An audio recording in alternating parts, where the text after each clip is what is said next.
In this video, we will continue our exploration of limits at infinity. This is my third video on the subject, so if you didn't see 3.5a or b, you should probably go back and watch those first. I'll throw up a pop-up link right here. So example 1, find the limit as x approaches infinity of sine x. Well, remember that the sine function is a periodic function which cycles endlessly between +1 and -1. And it just keeps on doing that forever.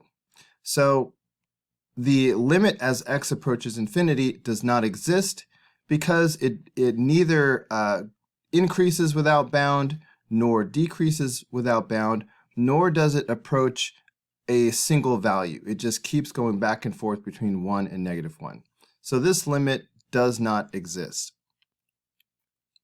But what about the limit of sine x over x as x approaches infinity?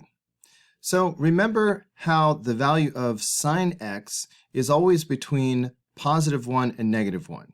So in other words, we could say that -1 is always less than or equal to sine x, which is always less than or equal to +1. Now, for positive values of x, so I'm just going to throw in here x is greater than 0. For positive values of x, this inequality should continue to be true if I divide each term by x.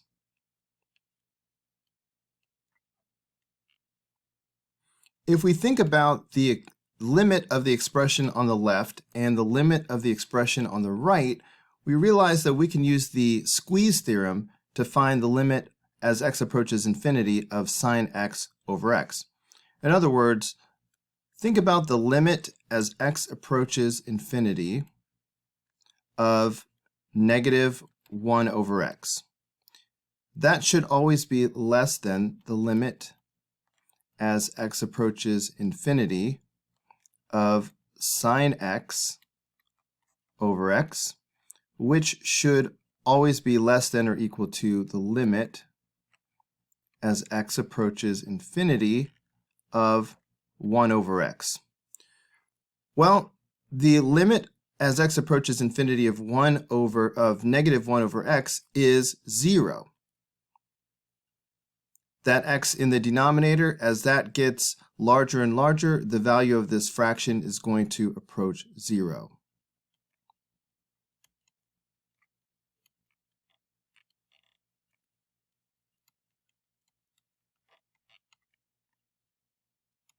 Similarly, the limit as x approaches infinity of 1 over x is, of course, also going to be 0. So this is the squeeze theorem in action. If you have a limit that is sort of sandwiched in between two other limits, if the outer limits turn out to both be the same number, then the middle limit, of course, will have to be the same. So by the squeeze theorem, we can conclude that the limit as x approaches infinity of sine x over x will also equal 0. That's the only way that this inequality could make sense. If you have some quantity that has to be greater than or equal to 0 and simultaneously less than or equal to 0, the only way that makes sense is if the quantity is in fact equal to 0. So here's a quick peek at the graph of sine x over x, where you can see that the function is getting closer and closer to 0 as x approaches infinity. So here are a couple of quick limits that don't require any work at all. If we want to find the limit as x approaches infinity of x to the third power, you can just at a glance see that this expression is going to increase without bound. So we will say that the limit is equal to positive infinity, but I need you to remember that in fact this is just a way of saying that the limit does not exist.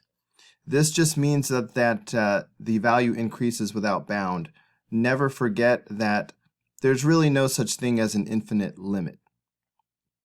So similarly, if we imagine x decreasing without bound, the value of the expression x to the third power will also decrease without bound because of the fact that when you take a negative number and raise it to an odd power, it keeps the negative. So this is just going to become more and more and more negative. So we say that the limit is negative infinity, but again, that just means that the value of the function decreases without bound. Technically, the limit does not exist.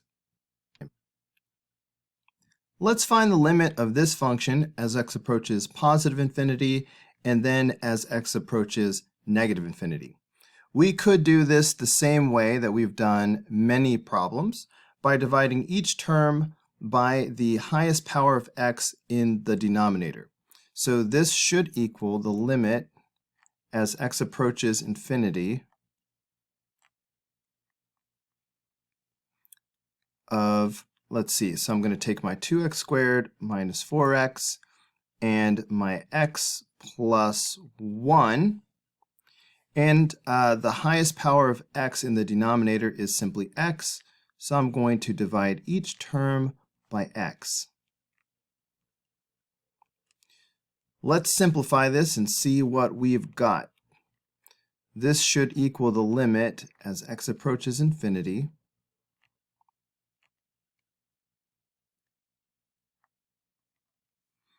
of 2x minus 4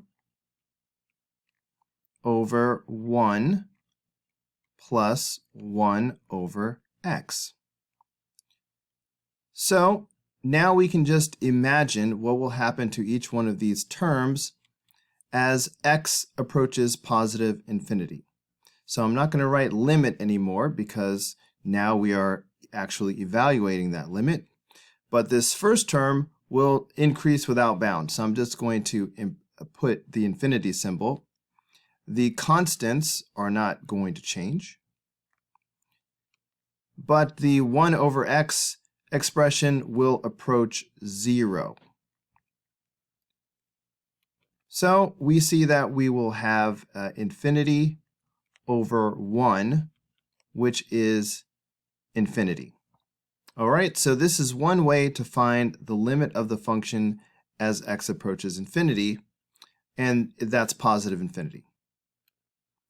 As we consider the limit as x approaches negative infinity, we follow the exact same pathway. We divide all the terms by x, and that again simplifies down to this, but now we ask ourselves what happens to each one of these terms as x approaches negative infinity. So for example, looking at the term 2x, as x becomes more and more negative, the term will approach negative infinity. The constant will remain the constant, and it doesn't matter whether this x is approaching positive infinity or negative infinity. When you are dividing 1 by it, the fraction will approach 0.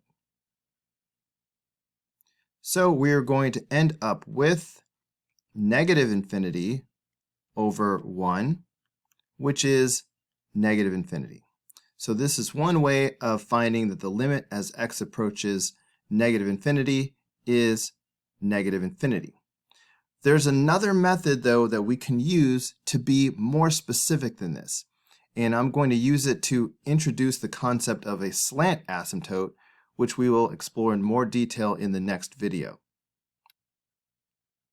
If we rewrite this rational function as a long division problem, we have 2x squared minus 4x divided by x plus 1. So let's remember how long division works. You start by dividing the first term by the first term. So I'm going to divide 2x squared by x, and that's going to give me 2x. Notice how I line up the like terms. Next, you take this term and you multiply it by the binomial that's out front. Think distributive property. So that's going to give me 2x squared plus 2x. But then you have to subtract this. So I'm going to subtract this by changing the signs. Okay, so now these terms are going to cancel each other out, and I'm going to end up with negative 6x right here. Now I start over and I do this one more time. So again, I need to divide this term by this term. So if I do negative 6x divided by x, that's going to give me negative 6, and that tells me what to put up here. And one more time, I'm going to take this negative 6 and basically do the distributive property across the x plus 1. So that will give me negative 6x minus 6. So I need to subtract by changing the signs. So this will become plus, and this will become plus.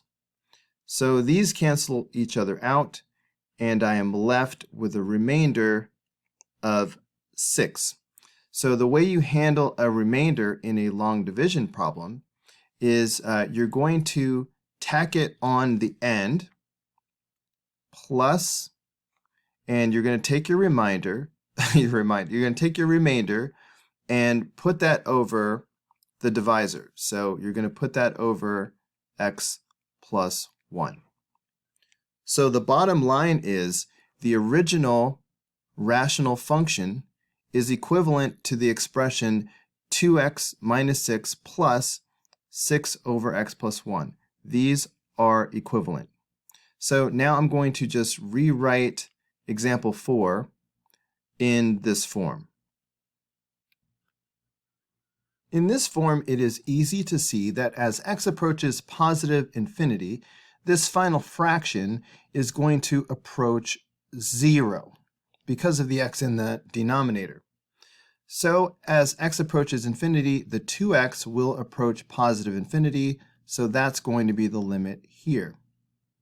Similarly, as x approaches negative infinity, this expression 6 over x plus 1 will approach 0.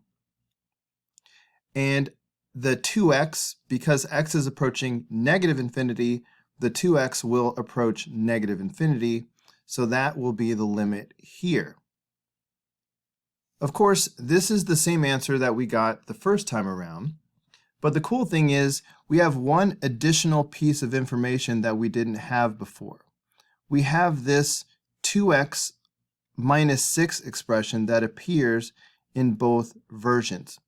So as the final fraction is approaching 0, you can think of this as the function approaching the line 2x minus 6 as x approaches infinity or negative infinity. The line y equals 2x minus 6 is called a slant asymptote. So let's take a quick peek at the graph and see how this would look. Let's graph the line y equals 2x minus 6 and see how it interacts with the function. So, of course, the y-intercept of this line should be at negative 6. So I'm going to put a dot right there. And then the slope is 2. So rise over run is 2 over 1. So if we follow that pattern of slope by going up 2 over 1, we can see where this line is headed. And we can trace it back in the other direction by going down to left 1 to give us the full graph.